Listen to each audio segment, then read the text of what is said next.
वर्तमान में सोने की कीमत इतनी तेजी से बढ़ने के क्या कारण हैं? इसके कई कारण हो सकते हैं, जिसमें से पहला कारण है रुपए की कमजोरी यानी करेंसी डिप्रिसिएशन। भारत लगभग 85 से 90% सोना विदेशों से आयात करता है। इसलिए जब डॉलर की तुलना में रुपया कमजोर होता है तो आयात लागत बढ़ जाती है और सोने की कीमत रुपए में ऊंची हो जाती है। और दूसरा कारण है अंतर्राष्ट्रीय सोने की कीमतों में बढ़ोतरी। दुनिया में सोने की मांग, आर्थिक अनिश्चितताएं और वैश्विक संकट जैसे युद्ध, राजनीतिक तनाव आदि से सोने की कीमत बढ़ती है। जब अंतर्राष्ट्रीय बाजार में सोना महंगा होता है तो भारत में भी सोने की कीमत बढ़ जाती है। तीसरा कारण है मांग और निवेश आकर्षण, यानी कि लोग सुरक्षित निवेश की ओर जाते हैं। जब शेयर बाजार अर्थव्यवस्था अस्थिर हो, सोना इस समय एक भरोसेमंद विकल्प माना जाता है। सोने में ETF, डिजिटल गोल्ड आदि निवेश माध्यमों की लोकप्रियता बढ़ी है।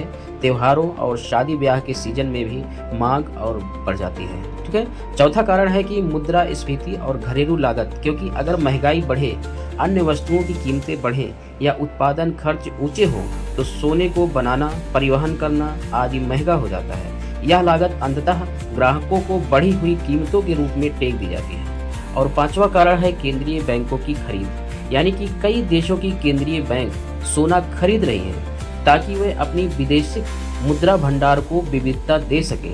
यह मांग अंतर्राष्ट्रीय स्तर पर दबाव बनाती है। और इसी प्रकार छठा कारण है कि भारी शुल्क, असमर्थित आपूर्ति और सीमित स्रोत, यानी कि भारत में सोने का उतना उत्पादन नहीं होता, इसलिए हमें आयात करना पड़ता है।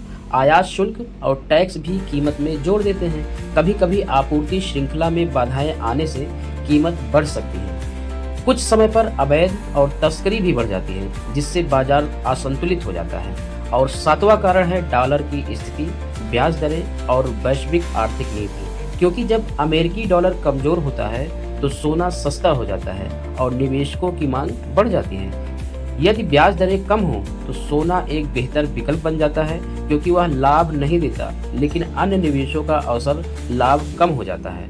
वैश्विक नीति, मुद्रास्फीति, अपेक्षाएं, केंद्र बैंक की नीतियां भी महत्वपूर्ण भूमिका निभाती हैं।